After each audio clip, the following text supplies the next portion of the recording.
அனைவருக்கும் வணக்கம். நான் உங்கள் வேந்தன் பேசுகிறேன். இன்னைக்கு நம்ம வாழ்ந்து கொண்டிருக்கக்கூடிய இந்த வாழ்க்கை பலதரப்பட்ட மனிதர்களுக்கு மத்தியில் நம்ம வாழ்ந்துட்டு இருக்கோம்.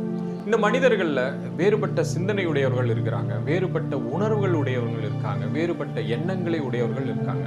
இவர்களை சுற்றி தான் நம்மளுடைய வாழ்க்கை ஓட்டம் ஓடிட்டு இருக்குது.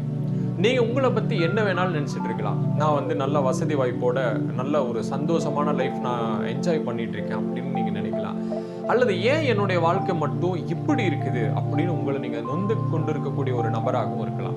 சரி, அப்போ நம்மளுடைய வாழ்க்கை நல்ல நீங்க நினைச்ச மாதிரி ஒரு ஹாப்பினஸான வாழ்க்கை இருக்கிறதுக்கும், அதே நீங்க நினைச்சிட்டு இருக்கிற மாதிரி என்னுடைய வாழ்க்கை ஒரு அன்ஹாப்பினஸ், ஒரு மகிழ்ச்சி இல்லாத ஒரு வாழ்க்கையா போய்கிட்டு இருக்குது அப்படிங்கிறதுக்கும் என்ன வித்தியாசம் அப்படின்னு கேட்டோம்னா, உங்களுடைய உணர்வுகளும் உங்களுடைய எண்ணங்கள் மட்டும்தான் அப்படின்னு நம்ம சொல்லலாம்.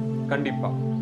ஏன்னா இந்த உணர்வுகளையும் எண்ணங்களையும் பத்தி நிறைய புக்ஸ்ல நீங்க படிச்சிருப்பீங்க. ஈவன் பார்த்தோம்னா இந்த சீக்ரெட்ஸ் புக்ஸ்ல கூட இதை பத்தி நிறைய சொல்லியிருப்பாங்க. பட் இதுக்கு முன்னாடியே நம்மளுடைய இலக்கியங்கள்லையும் சரி, நம்மளுடைய தமிழ் நூல்கள்லையும் சரி, ஏகப்பட்ட விஷயங்கள் நம்மளுடைய உணர்வுகளை பற்றியும் எண்ணங்களை பற்றியும், நம்ம எப்படி அந்த ஒரு நல்ல உணர்வோட போகணும் அப்படிங்கிற அந்த மார்க்கத்தை நோக்கி எப்படி போகணும் அப்படிங்கிற விஷயங்களையும் நம்ம சொல்லியிருக்காங்க. சரி, இதெல்லாம் ஒரு செகண்டரியா இருக்கட்டும். இன்னைக்கு நம்மளுடைய எண்ணங்களை பொறுத்து தான் நம்மளுடைய வாழ்க்கை இருக்கு அப்படின்னு கேட்டோம்னா 100% அதுதான் உண்மை. ஒரு உதாரணத்துக்கு பார்க்கலாமே. இப்போ நம்மளுடைய சரௌண்டிங்லேயே நம்ம ஏதோ ஒரு குடும்பத்தை நம்ம பார்த்தோம்னா, அந்த குடும்பத்தில் எப்படி இருப்பாங்க, எப்பவுமே ஏதாவது ஒரு கொண்டாட்டத்திலே இருப்பாங்க. அந்த வீடு முழுக்க ஒரு மகிழ்ச்சியாக இருக்கும். ஈவன் ஏதாவது ஒரு கல்யாணம் அப்படின்னு சொன்னோம்னாலும் சரி, அல்லது அவங்க வீட்டில் ஏதாவது ஒரு ஃபங்க்ஷன், ஈவன் ஒரு பர்த்டே பார்ட்டி நடக்கிற மாதிரி இருந்தால் கூட எல்லாரையும் இன்வைட் பண்ணி பயங்கரமாக கேக்கெல்லாம் வெட்டி ஃப்ரெண்ட்ஸ் ரிலேஷன்ஸ் எல்லாரையும் கூப்பிட்டு ரொம்ப தடபுடலாக பண்ணிடுவாங்க. அதுக்கப்புறம் ஒரு ஹாஸ்பிட்டல் போகிற மாதிரி இருந்தால் கூட வச்சுக்கோங்க, ஒரு நல்ல ஹாஸ்பிட்டல் போகணும், நல்ல ட்ரீட்மெண்ட் எடுக்கணும், ஸோ நல்லபடியாக வீட்டுக்கு வரணும். ஈவன் அந்த ஹாஸ்பிட்டலுக்குள்ளே நீங்கள் போனீங்கனாலும் அந்த பேஷண்ட்டை சுற்றி ஏகப்பட்ட பேர் உட்காந்துட்டு நல்லா ஜாலியாக பேசிக்கிட்டு இருப்பாங்க, சந்தோஷமாக சிரிப்போடு இருப்பாங்க. பார்த்தோம்னா இது நம்ம ட்ரீட்மெண்ட் எடுக்க வந்தோமா இல்லை ஒரு என்டர்டெயின்மெண்ட் பண்ண வந்தோமா அப்படிங்கிற மாதிரி இருக்கும். ஒரு பிஸ்னஸ் ஆகட்டும், பணத்தை பற்றி கவலைப்பட மாட்டாங்க. ஏதோ ஒன்று பண்ணி நம்ம ஒரு பிஸ்னஸ் ஸ்டார்ட் பண்ணலாம். பிஸ்னஸில் லாஸ் ஆகட்டும், சரி ஓகே, லாஸ் ஆனால் ஒரு நல்ல ஒரு படிப்பினை கிடைச்சிருச்சு, அடுத்த முறை நம்ம சக்ஸஸ்ஃபுல்லாக அந்த பிஸ்னஸ் பண்ணலாம். அப்போ எதை நோக்கி அவங்களுக்குள்ள வந்துச்சுனாலும் அவங்க எடுத்துக்கொள்ளக்கூடிய விதம் ஒரு மகிழ்ச்சியான ஒரு தருணமாக இருக்கும். இதே ஒரு நேர்மாறாக பார்த்தோம்னா, ஒரு சில குடும்பங்களில் உங்களுக்கு நீங்களே பார்த்துருக்கலாம், ஒரு விஷயம் அவங்களுக்கு நடக்குது அப்படின்னு சொன்னோம்னா, எனக்கு மட்டும் ஏன் அப்படி நடக்குது அப்படின்னு அவங்களுக்குள்ளேயே அவங்க நொந்துக்குவாங்க. சளி போட்டக்கூடிய ஒரு விஷயமா நடந்துட்டு இருக்கும். நான் நல்லா தானே செஞ்சுட்டு இருக்கேன், ஆனால் எனக்கு மட்டும் ஏன் இப்படி நடக்குது? ஸோ அது ஒரு ஃபினான்ஷியல் ஃப்ரீடம் இல்லாமல் இருக்கலாம். அப்போ ஏன் ஒருவருடைய வாழ்க்கை மகிழ்ச்சியாகும், இன்னொருவருடைய வாழ்க்கை சிறப்பு இல்லாமல் இருக்குது அப்படின்னு சொல்லி பார்த்தோம்னா, இதுவும் ஒரு உணர்வு சம்பந்தப்பட்ட விஷயமாகவும் தான் இருக்குது, ஒரு எண்ணம் சம்பந்தப்பட்ட விஷயமா தான் இருக்குது. சரி, இதுக்கு போகிறதுக்கு முன்னாடி உங்களுக்கு ஒரு சின்ன விஷயம் ஒன்று சொல்கிறேன். இப்போ 2 நபர்கள் இருக்கிறாங்க, ஏ பி அப்படின்னு சொல்லிட்டு. இந்த ஏபி இந்த இருவருமே என்ன பண்றாங்கன்னு சொன்னோம்னா, அன்னைக்கு அவர்களுடைய ஒரு மேரேஜ் டே, வெட்டிங் டே அன்னைக்கு என்ன பண்றாங்க, தன்னுடைய ஒய்ஃப்க்கு அவங்க கால் பண்ணி 2 பேருமே சொல்றாங்க, இன்னைக்கு நம்மளுடைய மேரேஜ் டே, உனக்கு எப்பவும் கூட்டிட்டு போற, உனக்கு பிடிச்ச அந்த ரெஸ்டாரண்ட்டுக்கு நீ வந்துரு, உனக்கு பிடிச்ச டிஷ் எல்லாம் வாங்கி தரேன், நல்லா சாப்பிட்டுட்டு நம்மளுடைய பழைய நினைவுகளை பத்தி கொஞ்ச நேரம் பேசிட்டு வரலாம் அப்படின்னு சொல்லிட்டு 2 பேருமே அவங்க மனைவிமார்களுக்கு சொல்லியாச்சு. இப்போ என்ன ஆகுது, 7 o'clock போய் 2 பேருமே உட்காந்துட்டு இருக்காங்க. உட்காந்துட்டு இருக்கும்போது டைம் 7:15, அதுக்கப்புறம் 7:30, 8, 9 o'clock ஆயிடுச்சு. கிட்டத்தட்ட பார்த்தோம்னா 2லேருந்து 3 மணி நேரம் பக்கம் வெயிட் பண்ணிட்டு இருக்காங்க. இந்த முதல் நபர், இந்த ஏ அப்படிங்கிறவருக்கு பார்த்தோம்னா டைம் ஆக ஆக ஆக அவருடைய உணர்வுகள் எப்படி வேலை செய்யுதுன்னு பார்த்தா ஒரு மாதிரி டென்ஷன் ஆயிடுறாரு. என்ன ஒரு 1/2 hour வெயிட் பண்ணலாம், ஒரு 1 hour வெயிட் பண்ணலாம், இவ்வளோ நேரம் நான் வெயிட் பண்ணுமா, இங்கே நான் அவ்வளோ தூரம் சொல்லியிருக்கேன், இதை விட அவளுக்கு என்ன வேலைங்க, அப்போ இங்கே வராமல் அப்போ அவன் அங்கே என்ன பண்ணிட்டு இருக்கா, யார் கூட பேசிட்டு இருக்கிறா, ஏன் ஃபோன் அடிச்சாலும் எடுக்க மாட்டேங்கிறா அப்படின்னு சொல்லிட்டு அவருக்குள்ளேயே ஒரு கொந்தளிப்பு அவருக்குள்ள நடந்துட்டு இருக்குது. அவ வந்தா, அப்படி தன்னுடைய மனைவி வந்தா அவங்களை எப்படியெல்லாம் நம்ம கொஸ்டின்ஸ் கேட்கணும், எந்தெந்த மாதிரி எல்லாம் வார்த்தைகளை யூஸ் பண்ணணும் அப்படின்னு சொல்லிட்டு அவருக்குள்ளேயே ஒரு ப்ரிப்பரேஷன் நடந்துட்டு இருக்குது.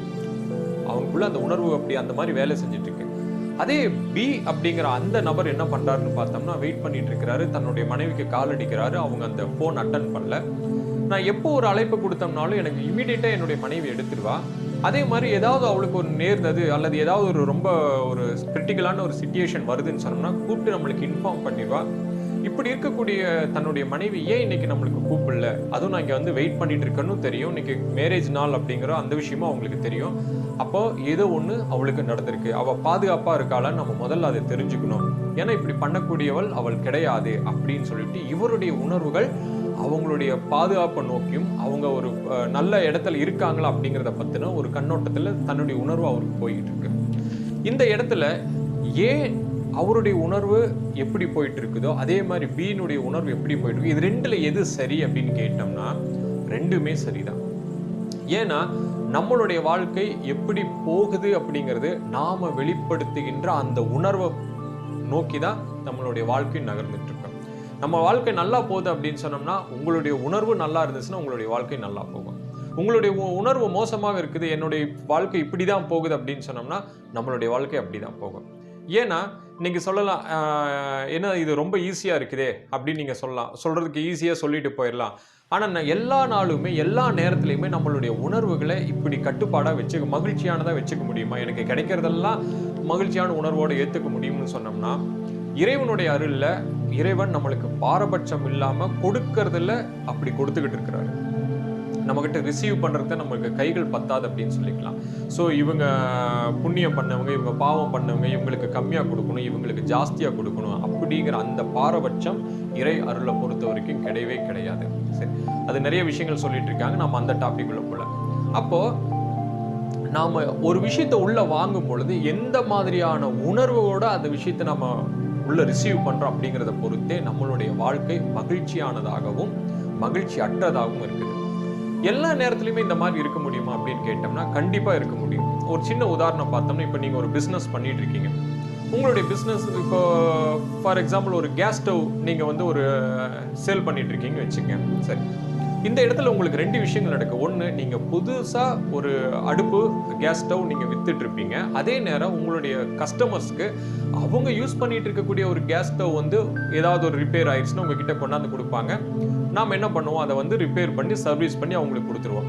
அப்போ ஒரு கேஸ் ஸ்டவ் நீங்க புதுசு சேல் பண்ணீங்கனாலும் உங்களுக்கு பணம் வரும். அதே கஸ்டமர்ஸ்க்கு நீங்க அவங்களுடைய அந்த கேஸ் ஸ்டவ் நீங்க சர்வீஸ் பண்ணி கொடுத்தீங்கனாலும் உங்களுக்கு பணம் வரும். அப்போ இந்த ரெண்டு டிரான்சாக்ஷன் மூலமே உங்களுடைய பிசினஸ் நடந்துட்டு தான் இருக்கும். ஒரு ப்ராடக்ட்டை நீங்க கொடுக்கும் பொழுது உங்களுடைய உணர்வு எப்படி இருக்குது, ஹாப்பியா இருக்குது, ஒரு பொருளை விற்கிறோம் அப்படின்னு சொல்லிட்டு.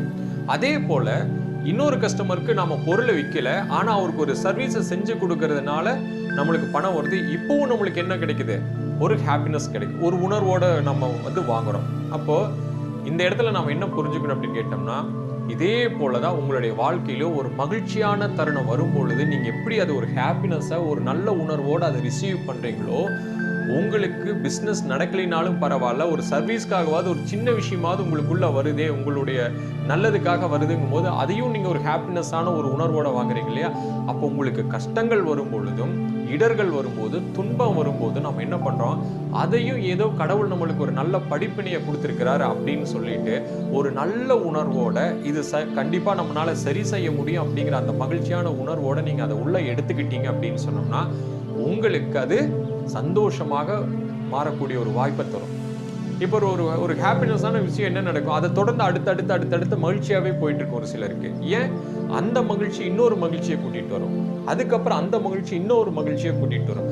நீங்க ஒரு உணர்வை வந்து இப்போ ஒரு மோசமான விஷயம் உங்களுக்கு நடக்குது அப்படிங்கும் போது நீங்க வந்து அது உள்ள எடுக்கிறீங்க, ரிசீவ் பண்ணும்போது ஒரு கஷ்டமான ஒரு உணர்வோடய நீங்க வாங்குறீங்க, என்னடா நம்ம லைஃப் இப்படி போயிட்டு இருக்குன்னு சொல்லிட்டு. அப்ப அந்த உணர்வு என்ன பண்ணும், மேலும் ஒரு சங்கடத்தை தரக்கூடிய ஒரு உணர்வு உள்ளுக்குள்ள கூட்டிட்டு வரும்.